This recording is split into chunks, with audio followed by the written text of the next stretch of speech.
Final Fantasy XIII is polarizing and, by many accounts, bad. Arguably, it was a huge influence on Final Fantasy XV late in development, in terms of what not to do. But is FF13 really that bad? Is the newest Square Enix Final Fantasy XV that good? To limit ourselves for the sake of brevity, let's just look at the first few hours of both and see what we can find. FF13 is better than it usually gets credit for, in my opinion, but it's still confusingly underwhelming in some respects. Prepped for the release of 15, I've gotten 20 hours into this game, right to the point it supposedly opens up. I have a lot to say, let's just dive in. 13 is a game stuck between stations. It tries to bridge an unbridgeable gap between what people like about the 90s Final Fantasy and what people expect from AAA games in the 2010s. It does this as well as it possibly could, yet it still comes up short for many, if not most, who play FF13. Why? Because obviously, these different eras are worlds apart. The 90s RPG was all about narrative, driven on rails. 2010s RPGs are all about gameplay and player feedback. 13 ends up delivering too little of either. What I've seen of 15, meanwhile, works precisely because it allows in more modernized ideas and structures. 15 is still heavy on narrative, sure, but it's in a way that's unobtrusive if not complementary with its gameplay. Let me be specific. In FF13, you spend the entire first 5 hours, and longer, as a party of fugitives on the run.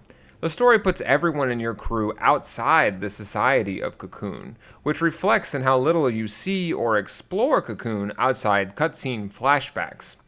13 consists primarily of 3 things. Not really. Watching cutscenes, navigation, and combat.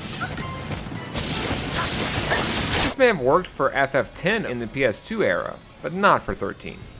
Because it imposes strain on the narrative, when players are left to vicariously experience via cutscene the world building and immersion. We can see the tech is there in the game to enable all sorts of interactivity and inclusion via gameplay into its world and story, but this never gets fulfilled, and it's a disappointment. Not that you need cutting-edge tech for world building, of course. Just look at FF7's Gold Saucer versus the basic version of the Gold Saucer we see in 13. In 7, you can see for yourself what the park is and why it's awesome. In 13, the appeal is told to you secondhand. This violates the show don't tell rule, and hard. In all the centuries since the War of Transgression, Cocoon has been spared pulse aggression and prospered for it. It is essential that we maintain this peace. 13 stumbles with what, in the 90s, Final Fantasy excelled at. Mediating individual conflicts and drama within a larger world. You saw firsthand the poverty in Midgar, the oppressiveness of Shinra, and the madness of Sephiroth. In 13, these things would all be alluded to verbally without you ever seeing them for yourself. Now, why did this shift occur? Simply put, for my money, it's because of the size and depth of 13's cast, its story, and its overall structure. There isn't any room left over from the exact story beats, tone, and mood that the writers need from 13's moment to moment. We can't be out exploring or interacting if we're supposed to be, say, feeling sad for Hope's desire to reunite with his dad. Not like we could when, say, Barrett was dreading his reunion with Dyne. Why? Again, the length and depth get in the way. 13's next-gen stuff actually hinders, not helps it, to be a Final Fantasy game. 15, on the other hand, is a total opposite.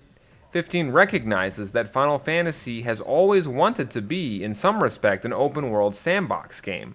Instead of rejecting this audacious ideal, 15 embraces it, giving players the best of both worlds with few drawbacks of either story-heavy or sandbox game design.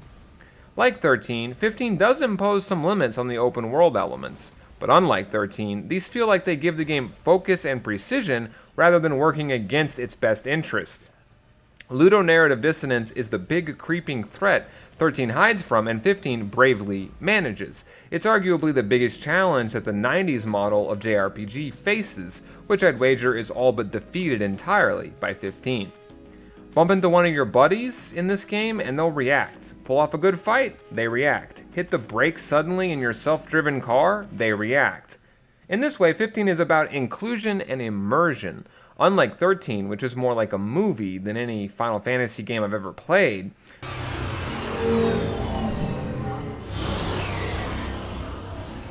They don't seem like they're even looking for us. I mean, we're less. 15 positions you, the player, as a character in this world. You are Noctis in a way that you are not Lightning. Thematically, it makes sense in 13 to emphasize not a single protagonist, but the mini commune of these l'Cie characters as a whole. It's a game about people forced into each other's lives, adjusting and eventually growing together. It's not about identifying with any one specific character as much as it is an ode to diversity, community, and compromise. Hence, each of 13's characters are saddled with some kind of glaring flaw in the beginning. Lightning is too bitter, Snow is too full of shit, Hope is too vengeful, Saz is too complacent, and so on. The point is that they need each other to overcome these personal failings, which is why the writing distances us from any one character in particular. In 15, meanwhile, a similar sentiment is there, but it's delivered via an entirely different, way more direct approach. 15 is all about the experience, not just the story and themes. This is its saving grace for me, the one modernized element most differentiating 15 from 13. 15 shows, not tells. It's not a movie, it's a game. It's interactive and it's immersive.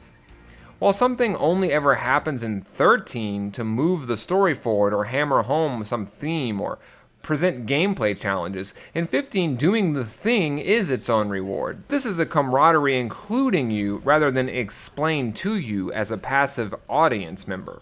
It's something you do and feel, not something you're told about. This is at the core of what distinguishes the two, of what makes 15 a triumph and 13 a bit of a beautiful disaster. Since when do you care about kids? Furthermore, the gameplay in 15 is cohesive and coherent with its story.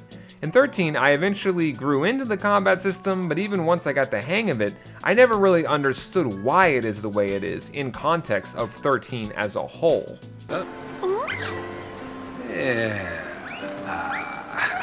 So much of the customizability and mechanical freedom in 13 is counterintuitive. It took me a little bit to work this out, but 13's mini battles usually have a right way and a wrong way to play them. You have to learn to sense this and adapt. Otherwise, fights can drag out forever, only to end with full party KOs. In 15, it's not like it seems you can really screw up customization. You want to put your AP points into Noctis, or would you rather boost the party as a group? Either way, the quality of your experience stays roughly the same. That's how feedback mechanics in RPGs, if not just games in general in the modern era, should function. 13 feels more like a borderline strategy game sometimes. You can make the right choice, or you can waste your time and get frustrated. That pays off once you get down how to read and play the game mechanics in 13. But that takes a while because of how the game doles out new enemy types, classes, and so on. Let me be specific. At first, I noticed that paradigm shifts seem to hurt battle pacing and expose my party to attack. So I thought I'll have each person specialize in a single class as to minimize the necessity of paradigm shifts in battle. Yeah, no, that's not how 13 works. The entire battle system revolves around strategic use of paradigm shifts. The only clue for this feature? The fact that there are Crystarium grid caps. These caps force you to spend points in different classes, which drives home early how jumping around classes is something you just gotta get used to. Now, I should say, I grew to really love the combat and Crystarium system in 13. I think it's straight up underrated, even if I still use auto attack 20 hours in. It's more about directing the flow of battle than it is micromanagement, and I can get behind that. In 15's case, meanwhile, combat is undeniably more visceral, more responsive, and more streamlined, like I said. But combat is debatably the least that 15 feels like Final Fantasy anymore, especially considering how little, as of yet, I'm able to control the entire party. I'm not complaining so much as I am noting the massive shift between the two systems, not to mention themes and philosophies from 13 to 15. 13 is about communities, teamwork, and coordination, which we see in the gameplay, and 15 is about the personal, the individual, and the experience, which we see in the gameplay. They complement each other well enough, even if 15 is far and above the better game. I think a big reason why 15 works and 13 doesn't that I've yet to mention is the fact that 15 just does a lot more with a lot less in the character department. Characters in 13 are 2D as hell. They are each designed the same way basically. Person X has good trait Y but shortcoming Z. This shortcoming inevitably is examined, struggled against, and eventually overcome thanks to the group effort. Though I like the way the different personalities, allegiances, and goals of the party create conflict in the early part of 13, ultimately, there are just too many characters with too simplistic of coverage to really feel like any of them really pack much weight for me. Snow thinks he can do anything until he discovers he can't. Then he becomes a better person. Rinse and repeat. In 15, meanwhile, there are only 4 main party members, but these 4 feel more real and enjoyable to just be with than all 70 of 13's main cast.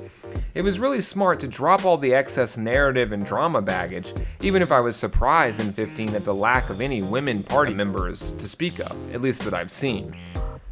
But even in the gender department though, I'll give 15 a big pass because all of its self-imposed limits and restrictions, including this one, they feel earned in how they drive home the themes and build a unique experience for me.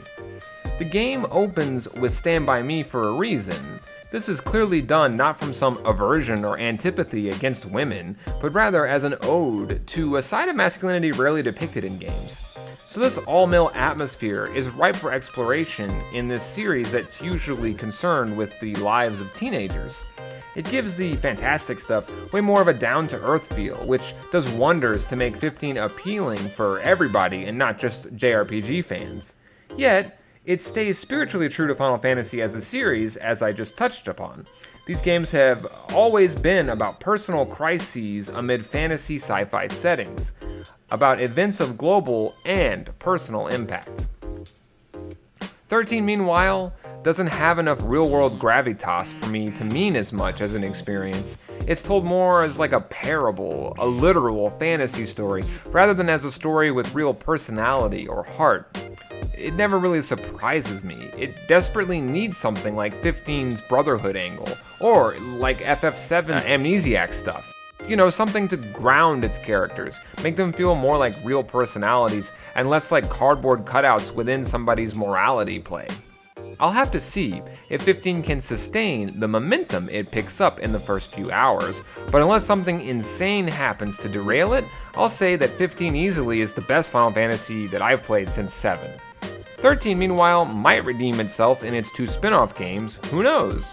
But even if 13 2 or 3 makes me like these characters, conflicts, and worlds more than I already do, I can't help but feel bad for all the heart and soul that was poured into this game so thoroughly stuck between eras. It's pure Final Fantasy, and its combat system is addictive if not frustrating at first. And Lightning is inarguably a badass motherfucker. Yet 13 feels like a missed opportunity, while 15 feels like a triumph of narrative I didn't even think would be possible. I mean, combining open world and narrative heavy JRPG styles, who would have thought that would work? Everything from the design, to the world building, to the immersion, it all works so beautifully and intuitively in 15. How could 13 compare? Either way, here's hoping we never actually see a final Final Fantasy.